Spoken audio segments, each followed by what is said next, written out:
안녕하세요. 인생 한 줄 시청자 여러분. 다가오는 선거. 어르신들께서 특히 우리 복지공약에 관심 많으실 텐데요. 그래서 오늘은 이재명 후보와 김문수 후보 두 분이 어르신들을 위해서 어떤 정책들을 내놓았는지 저희가 좀 자세히 들여다보려고 합니다. 여러 자료들을 바탕으로 두 후보의 정책 철학부터 구체적인 약속까지 하나하나 비교해 보면서요. 여러분의 선택에 좀 도움을 드리고자 합니다. 네, 안녕하세요. 두 분 다 사실 경기도지사 경험이 있으시잖아요. 네. 근데 이 복지를 보는 관점에서는 좀 뚜렷한 차이가 느껴지더라고요. 예를 들면 이재명 후보는 보편적 복지, 그러니까 모든 노인분들께 혜택이 가야 한다. 그리고 국가가 좀 더 적극적으로 책임져야 한다. 이런 쪽을 강조하시는 것 같고요. 아, 국가 책임 강화. 네, 반면에 김문수 후보는 선별적 복지, 그러니까 정말 필요한 분들께 집중하고 또 스스로 일어서실 수 있게 자립을 지원하고, 그리고 이게 계속 갈 수 있나, 이 정책의 지속 가능성, 이런 걸 좀 더 중요하게 보시는 경향이 있어요. 그렇군요. 모두에게냐 아니면 필요한 분께 집중이냐 이 철학 차이가 공약에 어떻게 나타나는지 궁금한데요. 어르신들께 사실 가장 민감한 문제 중 하나가 소득, 연금 문제 아니겠습니까? 맞습니다. 네. 연금부터 좀 살펴볼까요? 네, 이재명 후보 같은 경우는요. 그 기초연금 받으실 때 부부가 같이 받으면 좀 깎이잖아요. 네네, 부부감에. 네, 그 부부감액 제도를 단계적으로 없애겠다 이렇게 약속을 했고요. 또 일하시는 어르신들이 국민연금 받으실 때 그것도 좀 덜 받게 되는 경우가 있는데 그 제도도 좀 손보겠다고 했어요. 그러니까 부부가 함께 좀 더 여유로운 노후를 보내실 수 있도록 돕겠다는 취지죠. 부부 감액 폐지 이거 정말 많은 분들이 바라실 것 같은데요. 근데 혹시 이거 돈이 꽤 들 것 같은데 재원 마련 방안 같은 것도 이야기가 됐나요? 바로 그게 핵심입니다. 국회 예산정책처 추산을 보면요, 부부감액을 없애려면 1년에 한 3조 원 그 정도가 더 필요하다고 해요. 1년에 3조요? 네, 이게 적은 돈이 아니니까 어떻게 이 재원을 마련할지가 상당히 중요해 보입니다. 그렇겠네요. 반면에 김문수 후보는요, 연금을 직접적으로 이렇게 올리는 방식보다는 뭐랄까, 노인 일자리를 더 만든다든지 아니면 뭐 주거나 교통비를 줄여주는 식으로 생활비 부담을 좀 덜어드리는 그런 쪽에 좀 더 집중하는 모습이에요. 그러니까 이 후보는 직접 돈을 더 드리는 방식, 김 후보는 생활비를 아낄 수 있게 간접적으로 돕는 방식, 이렇게 좀 갈리는군요. 네, 그렇다고 볼 수 있죠. 노후소득만큼이나 중요한 게 또 건강 문제잖아요. 어르신들 건강. 이쪽 분야에서는 두 후보가 어떤 약속들을 하고 있나요?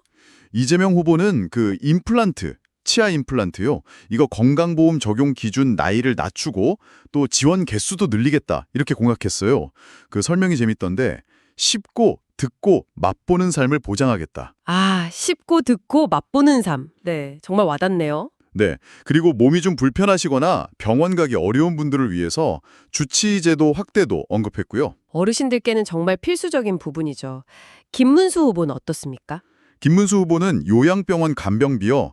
여기에 건강보험을 적용하고 또 치매는 국가가 더 책임지겠다. 이걸 강화하겠다고 약속했습니다. 아, 간병비하고 치매. 네, 그러니까 임플란트 같은 어떤 특정 항목 지원 확대보다는 많은 분들이 진짜 힘들어하시는 게 간병 부담, 또 치매 문제잖아요.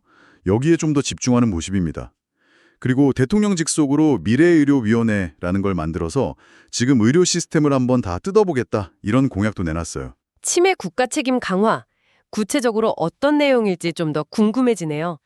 간병 이야기가 나왔으니까 이 돌봄 정책도 좀 더 자세히 볼까요? 네, 이재명 후보는 어르신 돌봄 국가 책임제라는 걸 도입하겠다고 했어요. 이걸 통해서 간병비 부담을 국가가 좀 더 많이 지도록 하겠다는 거죠. 흔히 간병 파산 이런 말도 있잖아요. 네, 맞아요. 집안 기둥불이 뽑힌다는 얘기도 있고요. 네, 그런 걸 막고 또 어르신들이 살던 곳에서 계속 돌봄을 받을 수 있게 지역사회 통합 돌봄 이걸 강화하겠다는 목표입니다. 근데 아까 김은수 후보도 간병비나 치매 책임 이야기 하지 않았나요? 그럼 비슷한 방향인가요?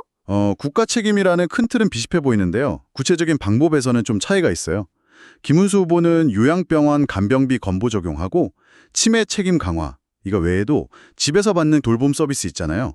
그 이용 시간을 늘려주는 방식을 좀 더 강조합니다. 아, 서비스 시간을 늘린다. 네, 그러니까 정리하면 이 후보는 좀 더 공적 자금 투입 확대 쪽에 가깝고 김 후보는 서비스 시간 확대랑 특정 질환, 그러니까 치매에 대한 책임을 더 강화하는 쪽에 좀 더 방점을 찍는다고 할 수 있겠네요. 아하, 결국 국가 책임이라는 말은 같은데 구체적으로 돈을 더 투입할 거냐 아니면 서비스 시간을 늘릴 거냐 이런 방법이 다른 거군요. 네, 그런 셈이죠. 알겠습니다. 그럼 이제 주거 문제로 한번 넘어가 볼까요? 어르신들 집 물제도 중요하니까요. 네, 이재명 후보는 그 집을 담보로 연금 받는 주택연금 있잖아요. 이걸 좀 더 이용하기 쉽게 만들고 또 재산 관리가 좀 어려우신 어르신들을 위해서 국가가 대신 재산을 관리해주는 공공신탁제도 도입 이런 걸 제시했어요. 주로 금융지원 쪽에 좀 더 가까운 것 같아요. 금융 지원이요. 김문수 후보는 어떻습니까? 주거 쪽은? 김 후보는 좀 더 직접적인 공급 확대에 초점을 맞추고 있습니다.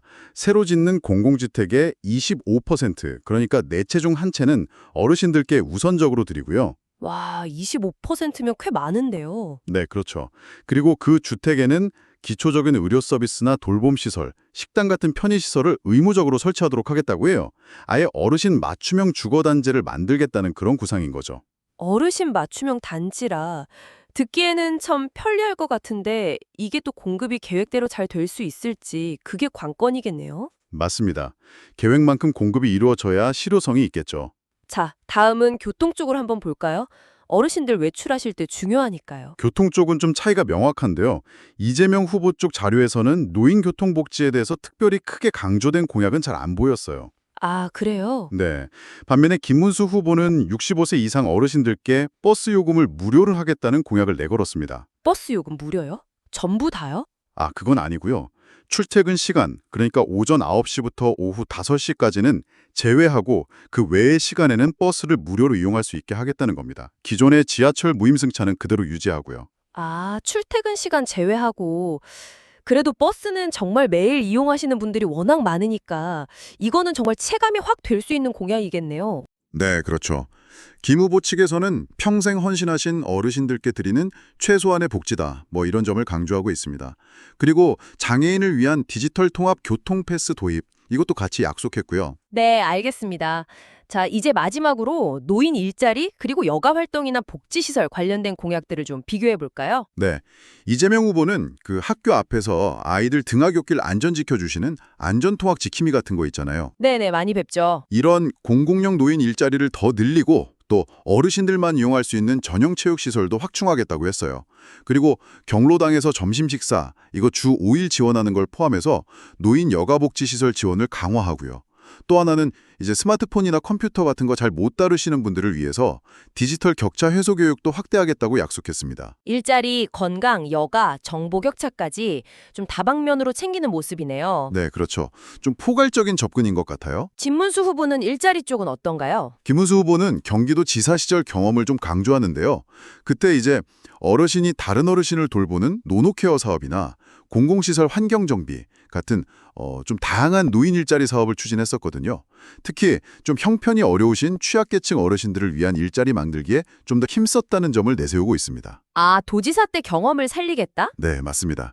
그리고 취약계층 일자리 창출과 더불어서 공공부문의 장애인 고용을 늘리는 데도 좀 신경을 썼던 이력이 있고요. 네. 오늘 이렇게 두 후보의 노인복지 공약을 소득, 건강, 돌봄, 주거, 교통, 그리고 일자리와 여가까지 분야별로 쭉 한번 살펴봤습니다. 들어보니까 좀 정리를 해보자면요. 이재명 후보는 복지 전반에 걸쳐서 국가의 역할을 더 늘리고 가능한 한 많은 분들께 혜택이 돌아가도록 하는 그런 보편적인 책임 강화, 이걸 좀 더 강조하는 것 같아요. 네, 그렇죠. 소득 보장이나 건강보험 보장성 확대, 돌봄의 국가 책임, 이런 부분에서 두드러지죠. 반면에 김문수 후보는 교통이나 주거처럼 정말 실생활에 와닿는 그런 분야의 지원을 늘리면서도 동시에 꼭 필요한 분들에게 좀 더 집중하고 또 나라 살림, 그러니까 재정 건전성이나 지속 가능성까지 고려하는 그런 선별적 지원과 자립 유도, 이쪽을 좀 더 강조하는 경향이 뚜렷해 보입니다. 네, 두 분 모두 어르신들의 안정된 노후를 위해서 여러 가지 좋은 약속들을 하고 계시지만 그 방향이나 색깔에는 분명한 차이가 있는 것 같습니다. 맞습니다. 그래서 시청자 여러분들께서도 이 정책들을 보실 때 단순히 나한테 당장 뭐가 더 좋지 이것만 보시기보다는요. 이 공약들이 우리 사회가 어르신들을 어떻게 바라보고 또 어떤 책임을 져야 한다고 생각하는지를 보여주는 건지 그 근본적인 철학을 한번 생각해 보시면 어떨까 싶어요. 아, 좋은 말씀이시네요. 어떤 접근 방식이 내가 생각하는 바람직한 노후의 모습, 또 더 나아가서 건강한 사회의 모습에 더 가깝다고 느끼시는지. 네, 그런 고민을 해보시는 계기가 되었으면 좋겠습니다. 네, 오늘 저희가 나눈 이야기가 시청자 여러분의 현명한 선택에 조금이나마 도움이 되었기를 바랍니다. 영상을 보시다가 더 궁금한 점이 생기시면 언제든지 편하게 댓글로 남겨주시고요. 오늘 내용이 유익하셨다면 구독과 좋아요, 알림 설정까지 꼭 좀 부탁드리겠습니다. 그리고 주변 분들께도 이 영상 많이 알려주시면 저희에게 큰 힘이 됩니다. 네, 많은 관심 부탁드립니다.